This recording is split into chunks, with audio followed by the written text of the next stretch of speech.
Welcome back, folks. So here we are with our Candy Kitchen acerpalmatum, and this starter material grown in the field, the way to achieve this kind of size and development in a relatively short amount of time is by growing it in a large size pot and fertilizing it heavily. So that's going to give you a really strong development, nice girth, and get you that really nice primary structure. But the other side effect of that is you're going to have all this massive growth. And although from a distance this tree looks really dense and compact and you're like, wow, this is an amazing bonsai, all this growth is actually way too long. And so we've got to do some selective pruning so that we can get this tree back down into shape, and so that we can also start making some choices about the branching. Now, looking at some of these whips, they're kind of exciting because you're like, wow, this is really great material, and you could bring these around and do some thread grafts. But at this stage of the process, I think it's more important that we thin the tree out and start building that primary and secondary structure. And we'll be able to grow out some whips next season if we need to apply any thread grafts.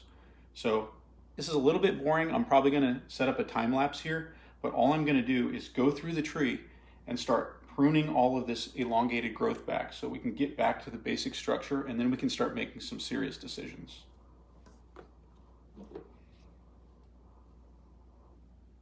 And in shipping, you're noticing some stuff like this little branch here is already broken. I don't know if you can see it on camera, but let me reach in here. There's a lot of these other ones that were just, already broken. And off camera, there was a few that I had to drop, unfortunately. There was a really nice branch in here that had to come off because it broke in shipping. But it actually shipped really well, and most of the tree was preserved, even though it had to come here all the way from California.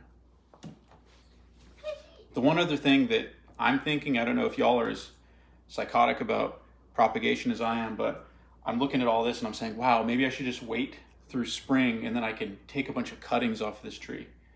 And that is very tempting, but I will have more next year. This spring, I'm going to focus mostly on the varieties that really absolutely can't be grafted onto an understock. So I'm talking about your corking varieties like Arakawa and Nishikigawa, as well as the colored bark varieties. So I'm going to do some bihu and some sangokaku as well. And so that's going to be my focus for the rooted cuttings. So for this year, no thread grafts and no saving the cuttings. Maybe I'll save a few a little later, but I'm not worried about saving like every last branch for propagation.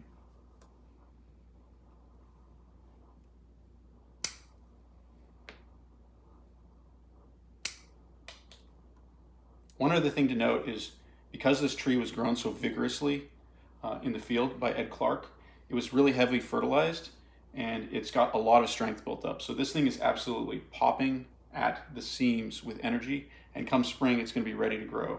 So in some trees, you'd be worried about pruning all the way back and possibly having some dieback. But for all these small branches, we really don't have to be concerned. We can take them right back to the node, and you're going to see the buds on the side, and you can select right back to the very closest node that you want to grow.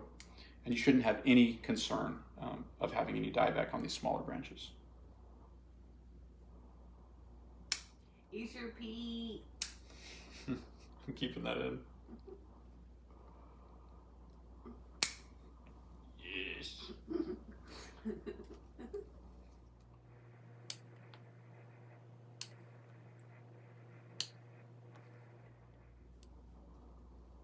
You're going to leave it in the plastic until it's potting season? Yeah, I'm gonna repot it when it's, well, I might pot it a little early, but while it's still all bound up and tight, it's an easy time to move it around and do some of this initial work.